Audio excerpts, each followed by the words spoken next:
Mungkin kalian pernah dengar argumen kalau data tidak menggambarkan jalannya pertandingan. Kalau kita bicara data, inilah jangan mau dibohongin sama data. Argumen itu sangat benar. Ball possession 70% dalam data nunjukin seakan-akan tim ini sangat mendominasi pertandingan. Padahal kalau kita lihat secara langsung, tim yang punya ball possession 70% ini cuma oper-operan di daerahnya sendiri. Alias mereka nggak bisa keluar dari tekanan musuh. Atau 30 shots dalam satu pertandingan. Kelihatan banyak kan? Padahal 25 shots diantaranya itu off target jauh banget. Dan cuma 2 yang on target. Ya, dengan ngelihat data kita bisa dalam tanda kutip ketipu. Seakan-akan pemain ini jago, ternyata pas ditonton biasa aja. Tapi gimana jadinya kalau data yang kadang nipu ini menjadi metode paling populer dalam menilai pemain bola?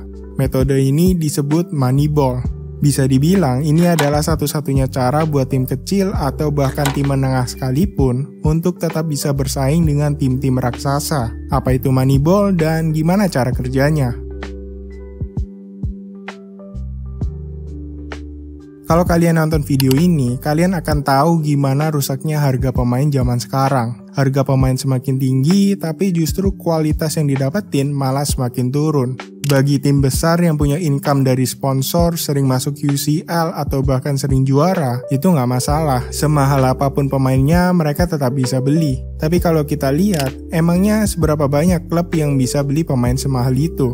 Kalau kita ambil Liga Inggris, mungkin cuma Big Six EPL yang mampu, plus Newcastle yang punya owner dari Arab. Bisa kalian bayangin, cuma 7 klub dari total 20 yang mungkin buat beli pemain harga segitu. Ini kita masih ngomongin EPL yang dimana rata-rata klubnya punya income yang lumayan gede, dan pembagian revenue yang cukup fair. Sedangkan kalau kita pindah ke La Liga, cuma 3 klub aja yang bisa. Ke Liga Prancis mungkin cuma 1 aja bahkan. Memang pemain itu nggak selalu menjamin suatu klub bakal berprestasi atau enggak. Tapi kita juga nggak bisa memungkiri kalau tim yang kuat selalu punya pemain yang kuat. Yang artinya kualitas pemain bakal sangat mempengaruhi performa sebuah klub. Performa dan prestasi adalah benchmark sebuah klub untuk mendapatkan duit. Tim yang banyak prestasinya pasti juga menarik banyak sekali sponsor. Nah, dari sini kita bisa narik kesimpulan gimana jadinya kalau klub kecil ini nggak bisa dapat pemain yang bagus. Ya berarti dari prestasi mereka juga nggak bakal bagus. Akibat prestasi yang nggak bagus, sponsor juga pasti males dan klub yang tadinya udah kesulitan buat cari pemain bakal semakin sulit karena duit mereka semakin sedikit sedangkan harga pemain terus naik. Dari masalah ini makanya ada istilah Moneyball. Moneyball adalah istilah yang awalnya dipakai di dunia baseball MLB, yang dimana Moneyball merupakan sebuah metode yang mengacu pada penggunaan data dan analisis statistik untuk mengidentifikasi pemain undervalue dan membangun sebuah klub yang tetap kompetitif dengan biaya yang lebih rendah. Konsep Moneyball sendiri sebenarnya udah ada di sepak bola dari tahun 1980-an, di mana pada saat itu Brian Clough dan asistennya Peter Taylor menggunakan metode analisis data untuk menemukan pemain undervalue dalam membangun skuad Nottingham Forest. Yang hasilnya Nottingham Forest berhasil menangin Liga Champions 2 kali secara berturut-turut di tahun 1979 dan 1980. Metode yang mereka lakukan memang gak se-advance konsep Moneyball di zaman sekarang. Mereka masih menggunakan intuisi mereka untuk menilai sebuah pemain. Sedangkan klub yang terkenal benar-benar nerapin konsep Moneyball adalah Brentford. Di tahun 2012, Brentford diambil oleh mantan penjudi Matthew Benham. Benham udah terbiasa menggunakan analisis data buat menangin judi. Jadinya dia nerapin konsep yang sama ini buat Brentford. Dengan konsep ini, Brentford itu bisa promosi ke Premier League dengan budget yang gak terlalu besar dibanding klub-klub lain di Championship waktu itu. Dan gak cuma promosi, mereka juga bisa bertahan di Premier League dengan kondisi finansial yang stabil. Sekarang, gimana cara Moneyball bekerja? Sejauh riset yang udah kita lakukan, ada beberapa istilah yang perlu kita tahu dulu. Kita mulai dari yang paling familiar, XG dan XA, atau Expected Goal dan Assist. XG dan XA itu sebetulnya mirip, cuma satunya goal, satunya assist. Biar nggak terlalu panjang, kita fokus ke XG-nya aja. XG itu sebuah metrik yang digunakan buat ngukur probabilitas sebuah tembakan yang berujung gol. Biasanya ini dipengaruhi berdasarkan posisi tembakan, sudut tembakan, dan situasi gamenya kayak gimana. XG ini biasanya dipakai buat nilai sebuah striker. Contoh ada 2 striker A dan striker B. striker A mencetak 15 gol dengan XG 18, sedangkan striker B mencetak 15 gol juga tapi dengan XG 10. Dari data ini, kita bisa menarik kesimpulan kalau striker B jauh lebih efektif daripada striker A. Karena striker B cuma punya 10 peluang yang diperkirakan buat bisa menjadi gol, sedangkan dia bisa mencetak 15 gol, yang artinya 5 gol lainnya itu didapat dari peluang yang di luar perkiraan. Sedangkan striker A, dia harusnya bisa mencetak 18 gol, sedangkan dia cuma bisa mencetak 15 gol, yang artinya striker A ini menyia-nyiakan 3 peluang sisanya alias nggak efektif. XG sendiri itu didapat dari model statistik machine learning, yang dimana model ini membandingkan tembakan yang terjadi sekarang dengan ribuan atau bahkan jutaan tembakan di posisi atau situasi yang serupa yang udah terjadi sebelumnya. Jadi misal di titik ini udah ada 1000 tembakan yang pernah terjadi. Dari 1700 itu berujung gol, yang artinya posisi itu punya XG 0,7. Semakin tinggi XG itu juga semakin gede peluang tembakan itu seharusnya menjadi gol. Kalau XG-nya 1, berarti seharusnya tembakan itu 100% terjadi gol. Kira-kira gitu konsep sederhananya. Expected assist juga sama persis konsepnya. XG dan XA spesifik ke gol aja, sedangkan proses sebelum terjadinya gol biasanya orang itu nggak merhatiin. Ada yang namanya XT atau expected rate dan PV, possession value, untuk menilai sebuah pemain sebelum terjadinya gol. Kita mulai dari XT. XT itu metrik yang mengukur seberapa besar aksi yang dilakukan pemain ini menjadi gol di masa depan, bisa dari umpannya atau dribblenya. Buat nilai XT, biasanya lapangan itu dibagi menjadi beberapa bagian. Di bagian-bagian tertentu, nilai-nilainya itu berbeda. Semakin dekat ke gawang, pasti nilainya semakin besar. Buat nentuin XT, kita pakai rumus sederhana aja. XT awal dikurangi XT akhir. Jadi, kalau misal pemain A membawa bola dari kotak XT rendah, misal tengah lapangan 0,01, kemudian pemain A ngasih long ball ke pemain B dan sampai di kotak yang XT-nya gede, 0,2. Berarti pemain A ini dapat nilai XT 0,19. Jadi kemungkinan gol dari aksinya itu 19%. Beda cerita kalau pemain A ini dari kotak XT yang tinggi malah dribble bolanya ke kotak dengan XT yang rendah. Artinya pemain A ini malah buang kesempatan buat jadi gol. XT biasanya digunakan buat menilai pemain kreatif. Kevin De Bruyne atau Bruno Fernandes biasanya punya XT yang gede, soalnya mereka sering ngasih umpan yang bikin peluang gol. Sedangkan ada possession value atau PV yang konsepnya juga sebetulnya sama. Bedanya, model ini juga menilai aksi di luar dari passing atau dribbling. Kayak misalnya tackle di depan gawang musuh bakal punya nilai yang lebih gede dibanding tackle di tengah lapangan. Masih sama kayak XT, area-area di lapangan juga mempengaruhi nilai PV-nya. Buat gambaran, kita bisa lihat contohnya. Coba kita lihat tackle di tengah lapangan. PV sebelum aksi itu artinya aksi apa yang biasanya dilakuin pemain lain berdasarkan ribuan data yang udah diolah tadi. Misal kebanyakan pemain di situasi ini cuma ngecover pemainnya aja dan dapat nilai PV 0,02. Sedangkan pemain A ini ngelakuin tackle yang bikin bola dikuasai timnya lagi dan dapat counter attack. Berarti aksi pemain A ini punya chance yang lebih gede buat nyiptain sebuah peluang sehingga dia dapat poin PV yang positif. Sedangkan kalau di situasi lain, pemain ini ngambil keputusan yang salah, yang seharusnya dia passing, tapi dia malah shooting dari jarak jauh. Poin PV yang didapetin juga bisa negatif. Bisa dikatakan, XT dan PV ini cukup mirip, karena metode ini menilai pemain lebih general, sehingga peran dari back atau gelandang juga kelihatan, beda sama XG atau XA yang hanya fokus ke terjadinya gol.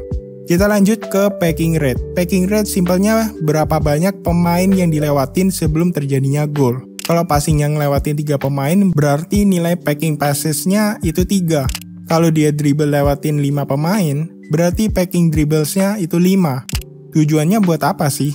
Packing rate itu dipakai buat ngelihat seberapa efektif sebuah serangan. Semakin sedikit passing yang terjadi dan berakhir gol, berarti serangan itu jadi efektif. Makanya ada strategi direct football pakai long ball. Pemain kayak TAA yang punya crossing akurat pasti punya nilai packing rate yang tinggi. Dan kalau klub misal mau nyari pemain yang passingnya selevel TAA, tapi dengan harga yang lebih murah, klub bisa nyari pemain dengan packing rate atau packing passes yang mirip TAA di liga yang punya pemain nggak terlalu mahal. Kemudian ada PPDA, Passes per Defensive Action. PPDA itu metrik buat ngukur seberapa agresif tim melakukan pressing ke lawan di area bertahan mereka. Metode ini cocok buat nyari pemain yang bisa nerapin high press-nya Manchester City atau gegenpressing-nya Liverpool. Cara ngitungnya, jumlah umpan lawan di area mereka dibagi sama jumlah aksi defensif tim mereka, kayak tackle, intercept, atau pressing. Misal ada 2 tim A lawannya itu umpan-umpanan di area mereka sebanyak 100 kali. Sedangkan aksi defensif yang dilakukan tim A kayak tackle, intercept, dan lain-lain itu sebanyak 20. Sehingga kita punya nilai PPDA 5. Tim B jumlah umpan lawan di area mereka itu 80. Sedangkan aksi defensif tim B itu 40. Nilai PPDA tim B itu 2. Semakin rendah nilai PPDA artinya semakin ketat juga tim itu ngelakuin pressing. Mungkin kalian ada yang bingung, simpelnya berapa banyak sih umpan yang dilakukan lawan waktu di pressing? Kalau umpannya semakin banyak, berarti kan pressingnya itu nggak efektif. Sedangkan kalau cuma beberapa kali umpan aja lawan udah long ball ke depan, atau bahkan ke intercept, artinya pressingnya itu efektif. Yang terakhir itu SCA, Shot Creating Action. Metrik yang dipakai buat ngukur jumlah aksi yang langsung menghasilkan shots. Misal, Modric ngasih umpan ke Mbappe dan langsung di-shoot ke gawang. Berarti Modric dapat 1 poin SCA. Atau bisa juga Mbappe dribble bola sendiri terus dia shoot, Mbappe juga dapat 1 poin SCA. Intinya, SCA itu nilai dari satu aksi yang menghasilkan sebuah shots. Biasanya, SCA ini dipakai buat nilai playmaker. Soalnya, cara ini lebih jelas buat ngelihat akurasi passingnya si playmaker ini. Setelah kita tahu semua, terus data-data ini buat apa? Kita langsung aja masuk ke contohnya. Misal, kita mau nyari striker yang selevel Haaland. Enggak, Haaland terlalu susah, kita ambil yang lebih biasa. Misal, Højlund. Højlund dibeli MU itu sekitar 70-an juta euro. Buat klub Liga Belanda atau Portugal, nggak mungkin dong mereka beli striker di harga segitu juga, terlalu mahal. Jadi mereka harus nyari alternatif yang lebih murah tapi punya statistik yang mirip. Setelah dianalisis, Højlund itu punya nilai statistik kayak gini. Goal 10, XG 20, XG per shotnya 0,15, conversion rate-nya 12%, packing rate 3,5%, PPDA 14,2. Kalau klub mau nyari pemain setipe Højlund, klub harus bisa nyari pemain yang punya statistik itu mirip kayak Højlund. Bisa dari tim yang lebih kecil atau liga yang kurang populer, kayak Liga Argentina, Brasil, Uruguay. Misal, klub ini udah punya statistik 5 striker dari liga-liga tadi. Nah, pemain-pemain ini didapat dari luar Eropa. Supaya kita bisa nentuin harga yang cocok, klub juga butuh pemain-pemain pembanding yang main di Liga Eropa yang selevel Højlund. Misal dari tim papan bawah IPL atau dari Bundesliga, La Liga, dan lain-lain. Ternyata kita dapat kalau rata-rata striker kayak Højlund itu di Eropa dihargain 35 juta euro. Berarti dari 5 pemain tadi harganya harusnya di bawah 35 juta euro. Sekarang kita nentuin pemain mana yang cocok. Kalau kita mau nyari pemain yang punya finishing bagus, berarti kita harus lihat dari goal, XG, sama conversion rate-nya. Siapa yang paling mendekati Højlund? Mungkin klub lain ada yang nggak apa-apa golnya di bawah Højlund, yang penting dia bisa ngelewatin pemain one-on-one atau ngepressnya lebih gila dari Højlund. Berarti bisa dilihat dari packing rate-nya sama PPDA-nya. Setelah klub ini tahu tipe strikernya gimana, baru masuk ke nentuin harganya berapa. Karena rata-rata di Eropa itu 35 juta euro, dan pemain ini main di Liga Argentina, harganya seharusnya lebih murah 50%. Misalnya, durasi kontraknya juga sisa 1 tahun, bisa didiskon 10% lagi. Sehingga harga pemain ini diperkirakan sekitar 15,7 juta euro. Kesimpulannya, kita bisa dapat pemain selevel Højlund dengan harga 15 jutaan aja, kalau kita pakai konsep Moneyball ini. Sama halnya kalau kita mau nyari pemain yang selevel KDB misal. Klub bisa nyari pemain yang punya nilai XT, PV, packing rate, PPDA, dan SCA yang mirip kayak KDB di liga luar Eropa atau bisa juga dari tim-tim bawah. Tapi seperti di awal video, kalau statistik itu bisa dalam tanda kutip nipu kita. Pemain yang udah dihitung sedemikian rupa pakai konsep Moneyball, bisa aja tiba-tiba statistik mereka menurun drastis waktu udah pindah klub.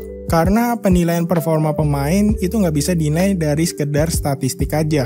Faktor-faktor kayak tempat tinggal pemainnya gimana, tekanan supporter, level lawan yang berbeda juga bisa mempengaruhi kualitas pemain tadi. Makanya Moneyball ini disempurnakan sama beberapa klub yang kita sebut Moneyball level 2. Income dari klub bisa didapetin dari sponsor, tiketing, merchandise, dan lain-lain. Tapi buat tim kecil, mereka bakal sulit kalau mau nyari income dari gituan. Dan income terbesar mereka ya dari jual pemain. Nah, kalau kalian ditanya, kira-kira klub mana yang paling banyak bikin duit dari jualan pemain? Mungkin kalian bakal jawab Ajax, soalnya Ajax punya akademi yang bagus dan setiap musim mereka jualan pemain mereka.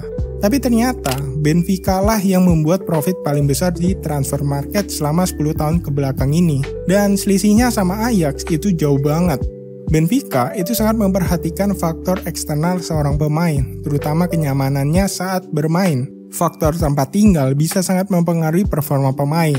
Ya, simpelnya kita bisa lihat Henderson waktu main di Arab. Dia sama sekali nggak betah tinggal di Arab, makanya akhirnya dia balik lagi ke Eropa. Sama halnya pemain-pemain yang didatengin dari luar benua Eropa. Mereka bisa aja nggak nyaman waktu main di Eropa, dan itu sangat mempengaruhi performa mereka. Kalau kita merhatiin, kebanyakan pemain Liga Portugal termasuk Benfica itu orang Brasil. Kenapa kok Brasil? Karena Brasil dan Portugal punya budaya yang lumayan mirip. Mulai dari bahasa bahkan sampai ke suasana negaranya. Sehingga pemain yang pindah dari Brasil ke Portugal nggak bakal terlalu ngerasain perbedaan yang signifikan. Makanya pemain Brasil ini bakal tetap bisa perform di Liga Portugal. Contoh pemainnya kayak David Luiz dan Ramirez didatengin dari Brasil dengan harga yang murah, terus dia dijual ke Chelsea dengan harga yang mahal.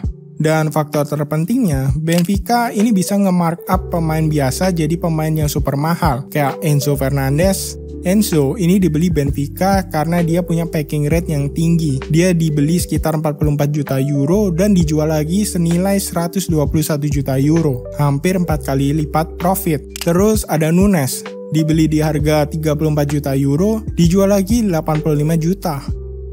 Jadi kurang lebih begitu, gimana caranya klub kecil ini bisa nyari duit dan tetap bersaing lawan klub raksasa. Mungkin kalau ada yang salah atau kurang lengkap bisa kalian tambahkan di kolom komen. Terima kasih sudah menonton, sampai jumpa di video selanjutnya.